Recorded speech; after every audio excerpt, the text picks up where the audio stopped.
Saludamos en nuestros estudios el presidente de la CEDOCUD, Edwin Bedoya, dirigente sindical que nos acompaña. ¿Cómo está, Edwin? Qué gusto saludarle a los tiempos. Bienvenido. Buenas tardes. Le acompañamos Washington Yepes, quien le habla Licenia Espinel. $10 es el total del han esperado incremento al salario básico unificado que regirá a partir del 1 de enero del 2025. ¿Cómo han tomado esta decisión que fue impuesta por el Ministerio del Trabajo una vez que no se pudo llegar a un acuerdo como normalmente ha ocurrido en los últimos años, al menos desde lo que yo recuerdo, no pudo lograrse este acuerdo entre los trabajadores y los empleadores, y son $10 el incremento, que no beneficia tampoco a todos los trabajadores, sino a un pequeño grupo de obreros. ¿Qué piensan hacer al respecto? ¿Cómo lo toman? Bueno, primero, muchas gracias por la invitación, un saludo a quienes nos escuchan por esta prestigiosa medio. Bueno, se repite, usted es más jovencita que yo, se repite lo que toda la vida ha pasado. Es decir, ningún gobierno ha tenido políticas salariales ni de empleo, y eso lo demuestra justamente la fijación del salario mínimo. Desde que yo tengo memoria, nunca ha habido un consenso entre empleadores y trabajadores, y quizá no les interesa tampoco, porque el pensamiento, desgraciadamente, del sector empresarial es un pensamiento atrasado, desgraciadamente, frente a otros países que tienen otro tipo de pensar y que piensan más en función del país y no de sus negocios, y creen que una mano de obra barata genera productividad, lo que eso es falso en todos los aspectos técnicos, políticos, sociales, y realmente este impacto nosotros ya lo veíamos venir.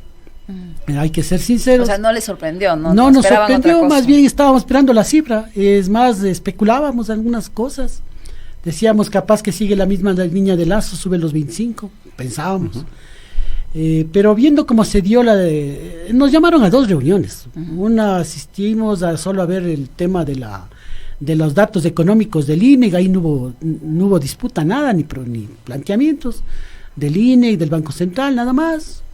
Nos fuimos. Pero esos datos aparentemente eran buenos, lo que hacía pensar que el incremento iba a ser mayor. Claro, o sea, aparentemente, pero sí veíamos como había cuestionamientos, también hubo cuestionamientos de nuestra parte a los datos que hacía el INE, porque acuérdese usted que el INE vivió una etapa de falsedad de documentos, porque se hacían por teléfono, en la pandemia mismo reflejaron cifras que no existían, y yo creo que no se han arreglado todavía hasta ahora el tema de esto. Y lo digo porque acuérdese que también los trabajadores del INE hicieron una protesta frente al tema que estaba pasando. Bueno, frente a esto, la segunda reunión se llamó para ya presentar las propuestas. Nosotros llevamos un documento en donde conjuntamente con el Instituto de Ciencias Económicas de la Universidad Central lo elaboramos, un documento técnico, social, político, que nos permitía por lo menos discutir y debatir la posibilidad. Pero, ¿y en ese documento cuánto pedían ustedes? Bueno, nosotros estimábamos decíamos que para salir del punto de partida deberíamos primero poner el costo de la canasta vital, que era el canasta de la pobreza, que eran los 560. ¿Y por qué lo hacíamos? Porque si bien en el 2008 se estableció en la Constitución, digamos una especie de principio de fórmula, donde decía en la disposición 25ª que el salario básico tiene que propender a la canasta básica, es decir, que los 460 que hoy teníamos tenía que llegar a los $800. Claro, no se ponía tiempos, pero se suponía que se iba a establecer una metodología adecuada para poder llegar a eso. Han pasado ya 14 años, me parece, del 2008, 16 años del 2008, y todavía no hemos encontrado esa fórmula que rige en la Constitución, es decir, todos los gobiernos no han hecho nada para poder respetar lo que mencionamos en el 2008. Y yo les hacía acuerdo que el primer gobierno que tuvo, el primer ministro que tuvo Correa en el 2008, que fue el doctor Antonio Gagliardo, ya llegamos a un acuerdo. Pero había ya un modelo, digamos, de discusión de salarios donde primero se llamaba las comisiones sectoriales, en donde agrupamos de 120 a 22 comisiones sectoriales. Estas comisiones sectoriales tenían la característica de tener un salario más alto que el salario básico. Es decir, porque se premiaba de alguna manera la mano de obra calificada. Claro. Entonces, se discutía en el mes, más o menos en el mes de junio, estas comisiones sectoriales, los 22 representantes de las comisiones sectoriales de trabajadores y de empresarios, se ponían de acuerdo y había, por ejemplo, el 5% más encima del salario básico que salga. Se mandaba los datos a la comisión de salarios del salario básico, y ahí se discutía en función de lo que habían discutido las sectoriales, y se ponía de acuerdo, por lo menos había ese principio de ponernos de acuerdo, y había un tiempo prudente. No se llegó a un consenso, estuvimos aproximados, sí, pero se dio una discusión más técnica en ese punto. Y ahí me acuerdo que se subieron $30. La decisión del gobierno fue subir $30. Y ahí, por más que gritaron del sector empresarial que iban a quebrar empresas, que iban a despedir trabajadores, total, fue el año que permitió despegar un poco la reactivación económica, con lo que nosotros no se equivocaba de la tesis que nosotros planteábamos, que con una importante elevación de salarios se dinamiza la economía, hay más compra de productos y servicios, por tanto la economía se reproduce y se mejora.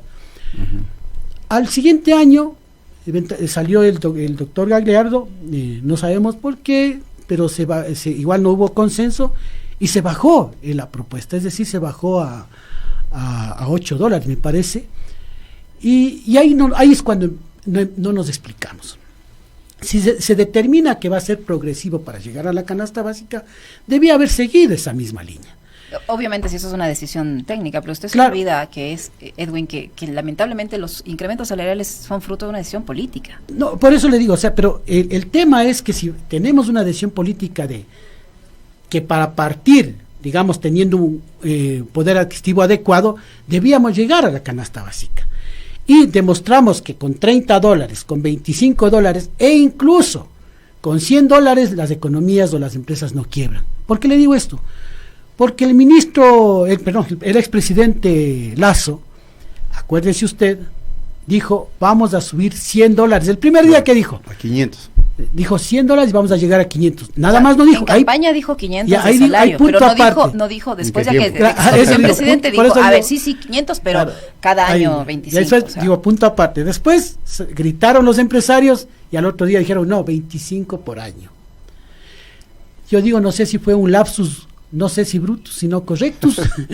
Que Brutus, yo decía, a ver, si en el pensamiento de Lasso como banquero, me imagino, debe haber dicho con $100 de aumento, los trabajadores tienen capacidad adquisitiva, capacidad de crédito, son sujetos de crédito, pueden acceder a la vivienda, se mejora el tema de la construcción y por tanto nuevamente volvemos, que nosotros no estábamos equivocados, que el principio de subir un importante valor al salario mínimo vital dinamiza la economía, no se estanca, reactiva la economía.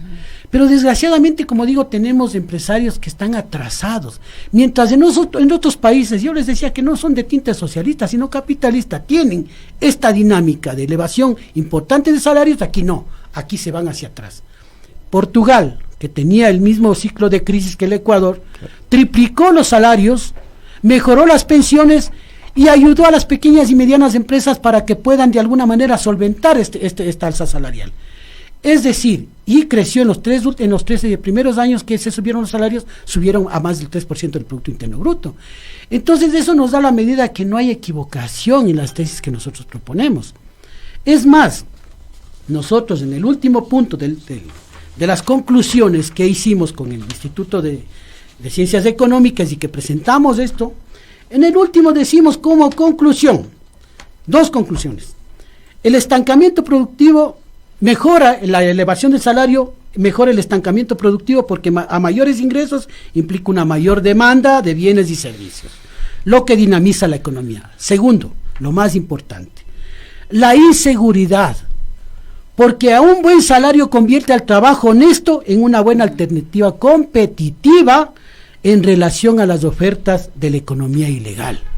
Es decir, se golpea el tema de inseguridad mejorando el tema salarial. Pero aquí esto no se ha querido entender. ¿Ustedes creen que con $10 se reactiva la economía? ¿Ustedes creen que con 30 centavos que significan diarios los 30 días que ni alcanzan para pagar el pasaje se reactiva la economía? Nosotros decimos no. Más bien se estanca porque lo que acababa de decir al inicio usted, no todos reciben el alza salarial. Porque recibirán los que ganan 460. El que gana 465 recibirá 5 y el que gana 470 no recibirá nada. Ya, porque tampoco en las comisiones sectoriales no es que haya habido el alza salarial. Entonces, ¿qué pasa? congelamiento salarial. Por eso nosotros decimos un alza general de salarios, que si bien los $10 hay de aumento, todos los niveles salariales deberían subir, porque si no se estanca la economía. Ayer escuchábamos que las ventas en el sector industrial se redujeron en el 60% y en el sector servicios del 30%. En una época en donde supuestamente se va a dinamizar la economía, que para eso va a servir los décimos, no sé si sirva, sino más bien para pagar deudas o para solventar algún otro gasto prioritario, por ejemplo el tema de la compra de estos power bank para sostener el internet, para que los estudiantes puedan hacer sus deberes. Entonces ya hasta eso pasa a ser parte de la canasta básica en estos momentos. Entonces hay un costo adicional, sí, para las empresas, pero también hay un costo adicional para las familias ecuatorianas.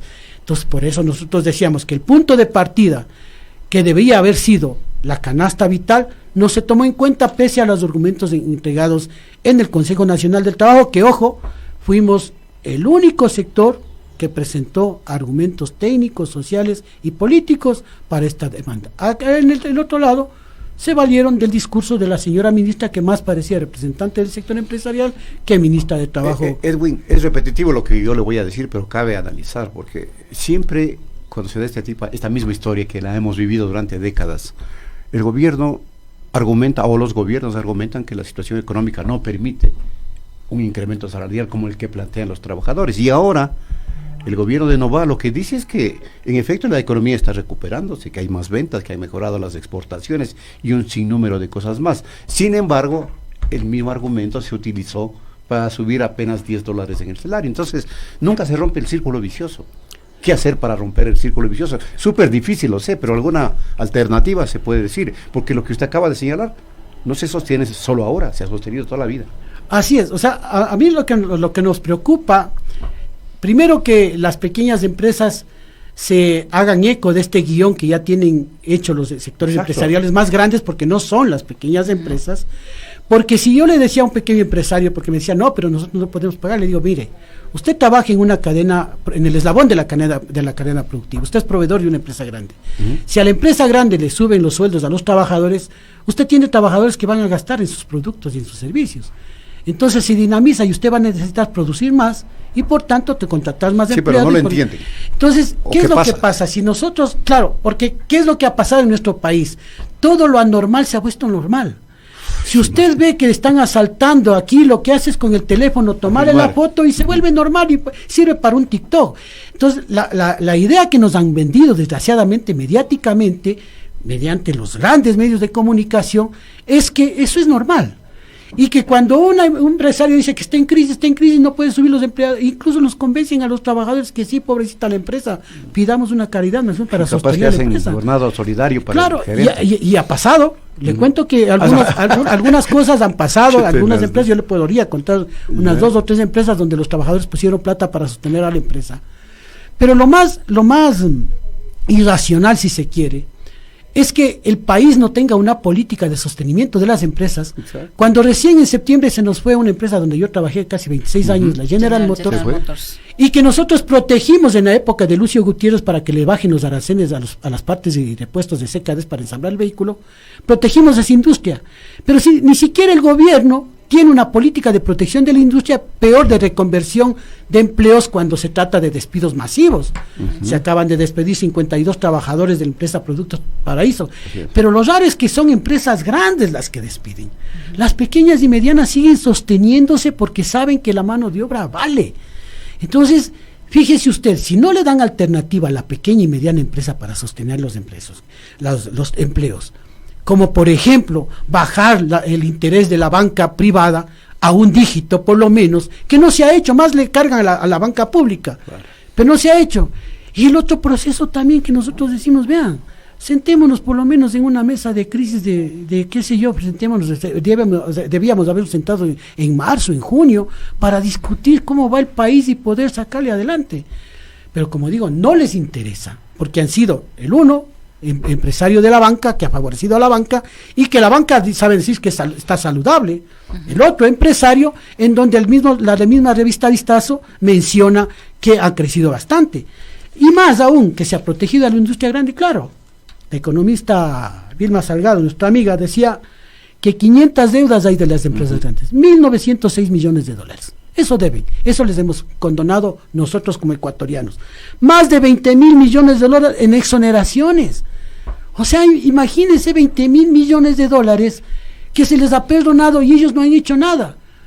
Primera vez que se les quitó el subsidio de la electricidad porque ellos habían prometido que si les subsidiaban la electricidad, sostenían los empleos, pero no lo hicieron tampoco. Tampoco funcionó. Entonces, como digo, se les ha ayudado a la banca, se le ha ayudado a la banca y a las empresas condonándoles multas, deudas e intereses.